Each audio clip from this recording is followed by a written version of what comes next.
Well, it is already the end of the year, and it is of course time to talk about the songs that stood out the most to me. And in this case, I'm going to bring you 7 songs, which is just an example of how many actually impressed me.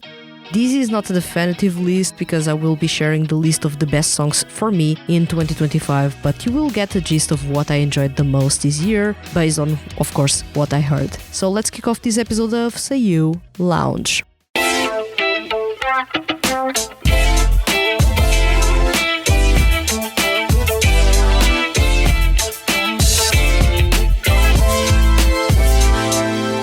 Welcome to SEIYUU Lounge, I'm your host Vanessa, and in this episode let's talk about the 7 songs that impressed me the most in 2025.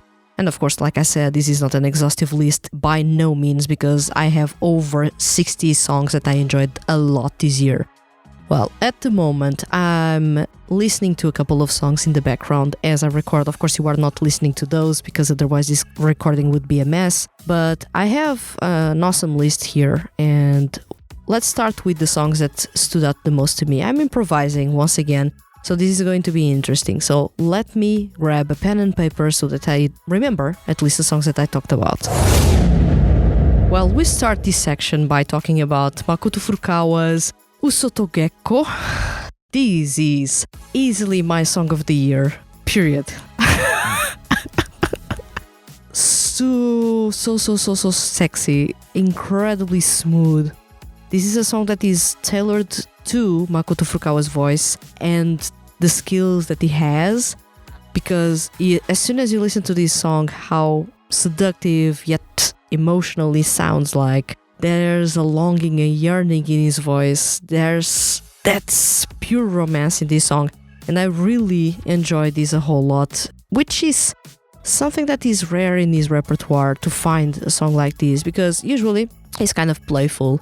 It doesn't go towards ballads too much, and especially R&B is not really a thing that he explores a lot. But when this song started playing, this was all my dreams into one. As you may already know, if you listen to the podcast regularly, I'm a sucker for Makoto Furukawa's voice. He could basically read me the yellow pages or a list of tasks to do at home, and I would basically melt on the spot. That's the voice that actually makes me melt instantly. Surprisingly enough, it's not Soma Saito's voice, it is actually Makoto Furukawa's voice. And he has that power over me with his voice alone. And when he starts singing this song, I love R&B music when it is well performed, and especially with warm voices like Makoto Furukawa's, it usually shines. It's a music genre that shines a ton. Also, if the singer has a ton of control, like Makoto Furukawa has now been displaying, when he can do actually the falsetto when he wants to, because he has practiced that. He can also do those high notes if he wants to as well, because he has practiced that. These were 2 things that he didn't have in his repertoire a couple of years ago, and he has been practicing a lot. In the last few releases, he has showcased that although he's a baritone, he can actually go to those notes that no one thought he could, and he can actually do things on the vocal end that people didn't expect him to do, which is awesome. Also, he has showcased how much control he now has over his vibrato, and in this song, as you listen to him, so smooth, so gentle, almost like lullabying you, he barely uses his vibrato. But when he does, it's magical. Honestly, it's magical. This is one of those performances in which you will be really moved by it, either because you will be swooning over it, you will be wishing someone was singing this or something like this to you, or you will be mesmerized by the way Makoto Furukawa is performing this song when he has never performed R&B music in his repertoire before, at least a full-on R&B song. He had never until this one, Usotogekko. And I feel that this song may go under the radar for many people, may even become extremely underrated in comparison with the high-tempo, fast-paced jazz songs that he has, and now the glimpses of emo rock that he has been bringing to his music. But I feel that this is a really good showcase of how technical and how much controls Makoto Furukawa has at the moment. He has been making a case for himself in terms of he is one of the best singers among male seiyuu, like it or not. and it is fully deserved for him. And when it comes to the songs that impacted me the most by the end of the year, looking back, I will say, yeah, since the summer it is Usoto Gekko, and no other song has managed to top these. This is actually my song of the year, in case you guys were wondering. So yeah, this is one of the songs that I fully recommend listening to. Of course, I would bring Kranv here, because Kranv has been impressing me a whole lot and continues to do so. In this case, I bring About Us, a really fun song, bubbly, super danceable, and it's really interesting on the vocal end, because what is happening in this song doesn't happen in many of their songs. The way everyone is singing super fast, they are basically feeding off on each other's energy, rapping. Basically everyone is doing that, and there's a loungy vibe underneath it all. Absolutely feel dazzled by the rapping. It's super flowy, smooth, and chill actually. So yeah, I'm listening to the song in the background and I'm getting super distracted. This is one of those songs that has a feel-good vibe, especially coming from the verses. But when you get to that chorus is pure magic once again. Liquid happiness in there. It's super chill, super relaxing, but also a song meant to put a smile on your face while being super sweet as well. But not being sweet in a cheesy way. It's a fairly mature way of being happy-go-lucky without being cheesy or without being peppy. I like these. That's a tough balance. Once again, I've said before that I don't like peppy music, but Kranv manages to have music that puts a smile on your face without being cheesy, which is something that I admire a whole lot. About Us is, of course, not a song that goes overly to that place, but still it's a song that puts a smile on your face. It's super smooth. It's meant for the dance floor. At the same time, I feel that it is a song that I could listen to in a lounge as I hang out and relax and just take in the sights during the summer. This is a song made for summer. Kranv, of course, on the vocal end, they are unbelievably good. So once again, no complaints whatsoever. They continue to impress me. Year after year, they continue to showcase why they instantly shot into my list of best 2D groups, or at least my all-time favorite 2D groups, which is a fairly difficult list to make or to find a place in at the moment. But yeah, they found that place, and I believe they will not leave that place anytime soon, because they have been flawless since the start. This song, About Us, is a good example of how you can make a chill song super fun, making the excitement come from the vocals and making the instrumental super relaxing at the same time. So you have those two edges there, the relaxing vibe as well as the full-on excitement, which paired up create this amazing song. About Us is super fun and I fully recommend you to check. Now, I'm going to bring here Soma Saito with Rain Shoes, and you may be thinking, but Vanessa, why are you not even bringing Mayohiga to this conversation? A good reason there is that, of course, Rain Shoes is a super unique song within Nuance, while Mayohiga really impresses by the fact that it is a heavier rock song in Soma Saito's repertoire, and we had been missing that type of music for a while. Rain Shoes ends up being such a journey as a song, and it gives me those Isana vibes, although it's not the same tone. Don't come at me, I'm just talking about the journey that you go through within that song.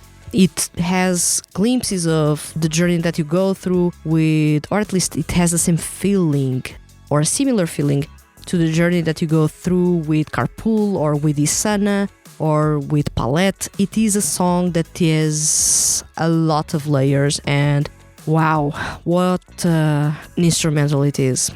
This song starts with that soft semi-acoustic sound that feels a bit picturesque. The drums and the guitar almost sound like they are waltzing in the background, but the song takes on massive proportions as soon as you get to the last third of it, when the guitars start screaming. And this is a massive point that I usually bring when I talk about Soma Saito's music, is that when Soma Saito doesn't scream, and while he barely does that, the guitars usually do that for him. And the way the compositions are created and the way that the arrangements are made, they end up enhancing that sense of the guitars will speak for me. And this song has one of the best, if not the best, guitar part in Somasaito's repertoire so far. And I'm going to say so far because Somasaito usually tends to surprise here. But this song, when it gets to that part, and you know exactly what part I'm talking about if you listen to this CD, you are not expecting the guitars to start screaming out of nowhere. But when it does, it's goosebumps all over you. Probably some of you will cry as well because the song takes you on a massive journey. And while things feel sort of peppy in a way because the tone is not negative, Nuance is not a dark CD, it has some darkness but it is not a dark CD. Rain Shoes ends up veering towards a bit of darkness. Around the 3:20 minute mark, the guitars scream and scream and scream and don't stop screaming. And Somasaito then joins in the song and the guitars continue screaming and screaming. It's unbelievable what happens in that section. And when I was thinking about should I bring here my Ohiga or Rain Shoes, immediately it was Rain Shoes for me because this is a crazy good song. Super underrated, I feel, but if this song is played live, especially if it is played live with mirrors and Isana, there will be tons of people in the crowd crying like crazy because this is wow. A song that could have been part of In Bloom or could have been part of Yin Yang. The vibes are all odd and I like this a whole lot. So yeah, Somasaito's Rain Shoes is one of the songs that I recommend a lot for you to check. It's a song that has no comparison this year. There's no artist that even comes close in terms of how odd the song feels and how much it takes you on a weird journey to get to that part that is mesmerizing. Yeah, once again, please listen to that. Next up is Erosion with Rhythm Chaos, and this was a hard one to choose because Rhythm Chaos and Burnout both are unbelievably good, but Rhythm Chaos has those eerie Halloween vibes, and Hon was behind the composition, although he was also behind Burnout, but still, this is one of those songs that you just get so into. And I got so much into this one because it is super dark. It is super playful at the same time, which is something that you wouldn't say from Erosion's music. But then again, they have been shifting a little bit their vibe lately. But this one really hits all the right things for me when it comes to a rock song. The guitars are really playing dirty and deep in the background. The drums are impactful. The vocals are super good. Overly dramatic at times, but that's exactly what I wanted there. And then we have that full-on punchy bass line as well. We have the synths. Woo, basically, those synths are amazing. They're harmonizing. Let's say they are in full-on harmony with the rest of the instrumental instead of being at odds with it, which is usually what happens when some composers take over Erosion's music. In this case, this is a perfect blend of that electronica sound that they had with Shinosuke at the start with the rock sound that they have. And Hon actually managed to find that balance, and it suits their vocals a ton. Once again, super dark song. The performance on the vocal end is super good. One of the best by Erosion. It had been a while since I had last listened to music by them. They had, of course, been away for almost a year or full year away. So they had a time to regroup. The singers actually improved a lot. The SEIYUU have continuously improved due to other 2D music projects they are basically a part of. And I feel that their cohesion for this song is over the top, unbelievably good. So yeah, Rhythm Chaos, super dramatic.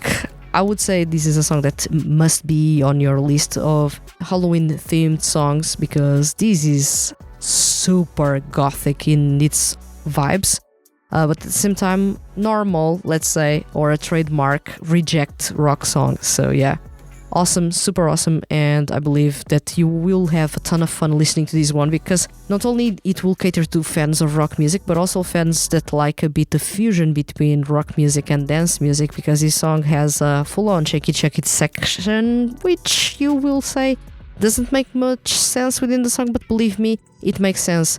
Go listen to the song. It's amazing.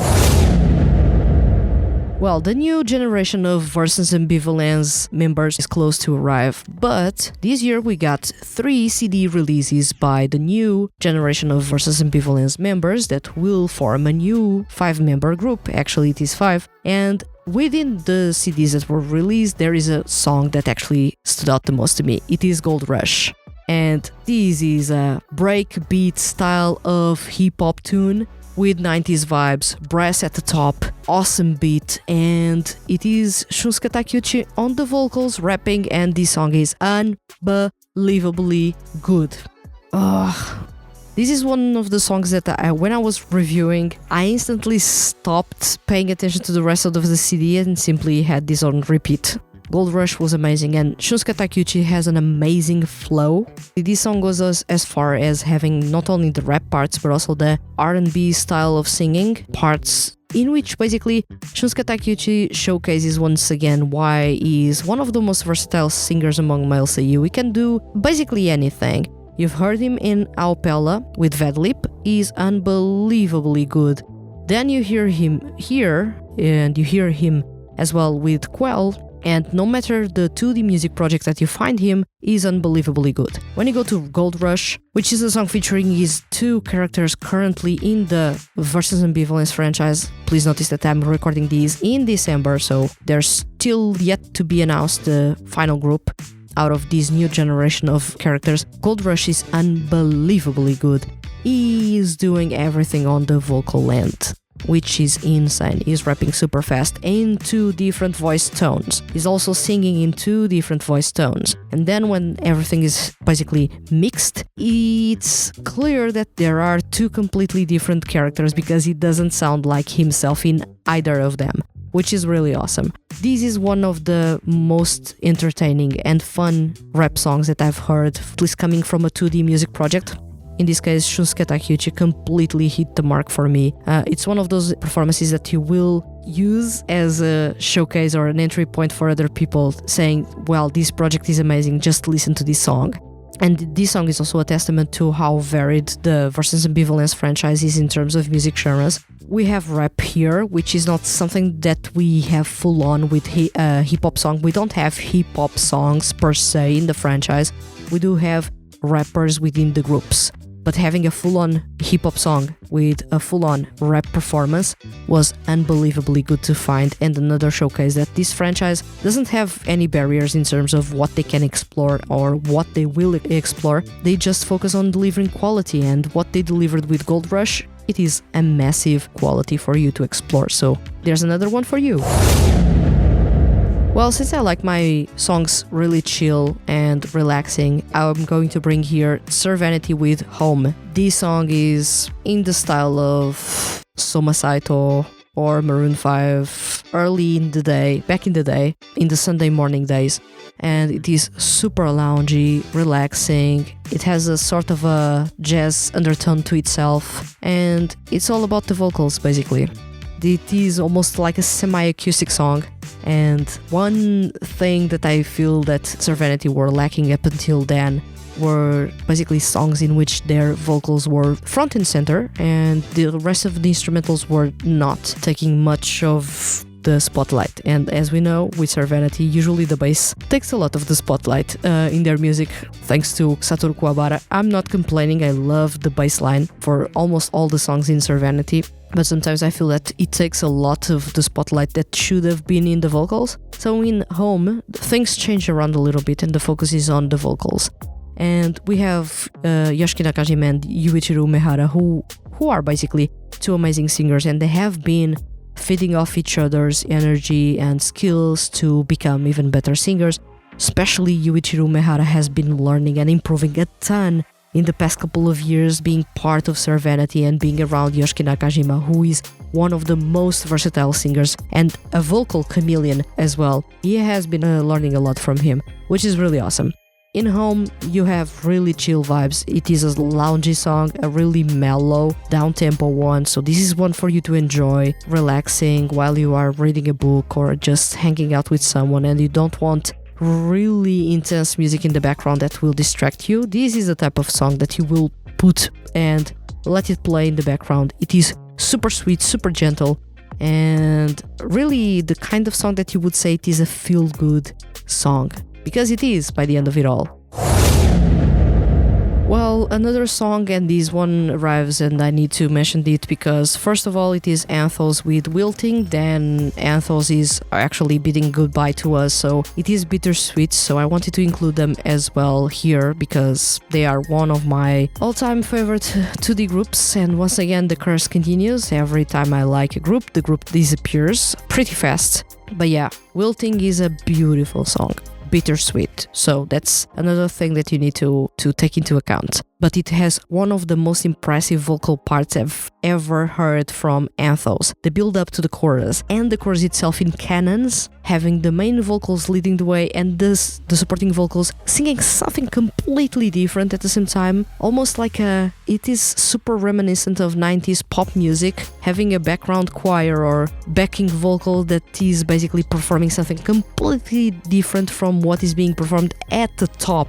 But at the top, we have not only Kentito, but also Shun Horie and Shunichi Toki, the three main vocals in Anthos, and they are belting, they are riffing, they are delivering one of the most impressive performances I've ever heard coming from them. And believe me, they have tons of those performances in their repertoire. But also, another thing that I love a whole lot is how this song keeps you on your toes, keeps you guessing. You have the rapper singing. They are not rapping at all in this song. No one is rapping in this song. Everyone is singing, and is singing on top of a really addictive dance tune. Kantaka Hiro and Zach B teamed up again, and once again, when they get together, they deliver amazing compositions and extremely difficult vocal parts that will, of course, render you speechless, and myself as well, as it did. This is one possibly instrumental that will take you back to the 90s, early 90s pop music, or basically late 80s. If you are the type of person to listen to music from those ages or those eras, you will understand what I'm talking about when it comes to the way the vocals are organized, as well as the way that the instrumental takes you back to that era or to those eras. And it is a super fun song. It is impossible not to jam along to the chorus. It's super high tension, high energy, and you will just want to dance along to it and jam along to it. And it is a song that instantly makes me want to move, to engage with the song, to feel the energy coming from the instrumental. Kantaka Hiro is really, really good when it comes to giving a lot of energy to the instrumentals, even if they don't sound too high tempo. Of course, this is a song that by no means it is a down tempo song. This is a medium tempo song, but it feels like a down tempo song at times. Zach B on his end, of course, made sure that the vocals are super hard, but at the same time, while they are super hard to perform, what you have with Anthos is a group of 7 SEIYUU that can actually perform in an amazing way and basically at a really high quality level. And what we have in Wilting is an outstanding performance with a bittersweet undertone coming from the instrumental, as well as the title of the song and the story, in a way hinting at stuff that is going to happen. And now, of course, that we know that Anthos will not be around anymore, which is a pity. I'm still mourning Lolodi, and now I need to mourn as well Anthos. This is really hard for me, but yeah, they are unbelievable, and Wilting is by far one of the best songs they ever released, and one of the best songs released in 2025 by a 2D group, by far.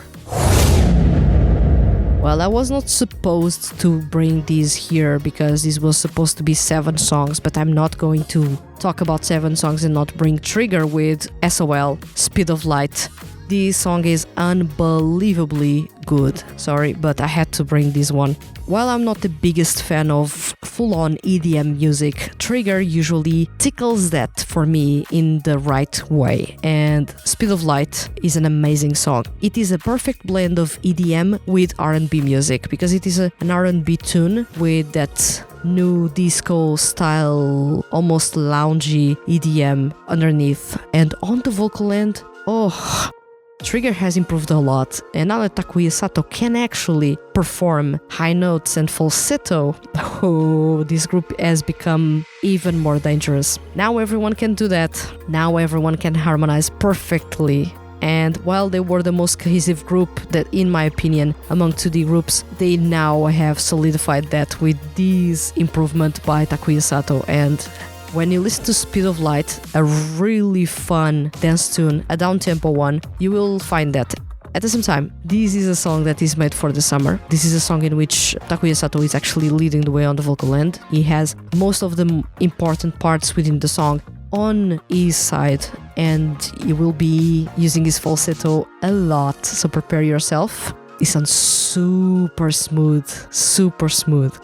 This is one of those performances that puts a big smile on my face because I like seeing improvements, and for a group that has been around for 10 years, sometimes it is difficult to find improvements in a group that has improved a lot, but they keep on trying and changing things and raising the bar, and I like to see and hear that. So Trigger, basically in Trois, they impressed with the new song Speed of Light, or SOL, which is an unbelievable dance tune made perfectly for the summer and also for people that like to be dazzled by smooth falsetto on top of R&B inspired instrumental with a chill out vibe.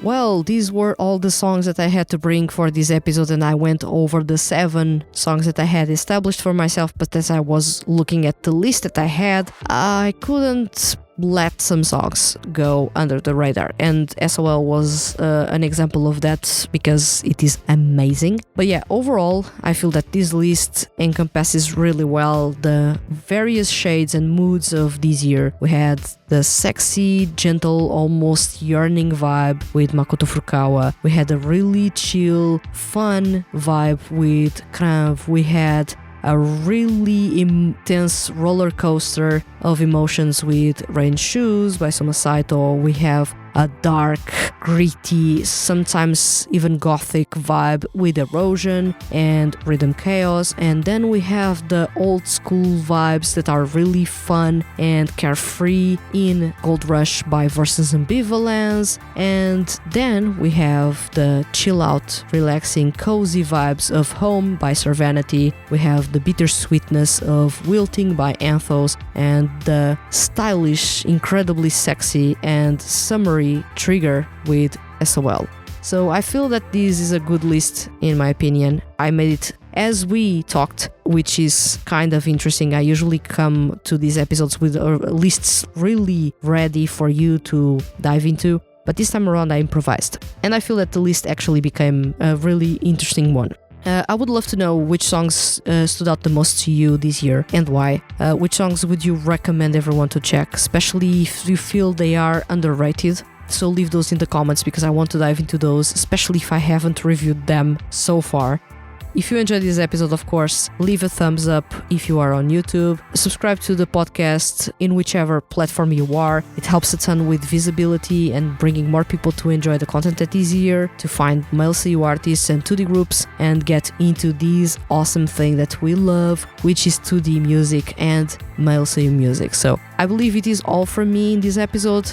If you enjoy this one, it's a massive plus for me, and we still have a ton to talk about the best of 2025, and there are a couple of episodes until we get there, so I hope you guys stick around and enjoy that, and I'll see you guys soon.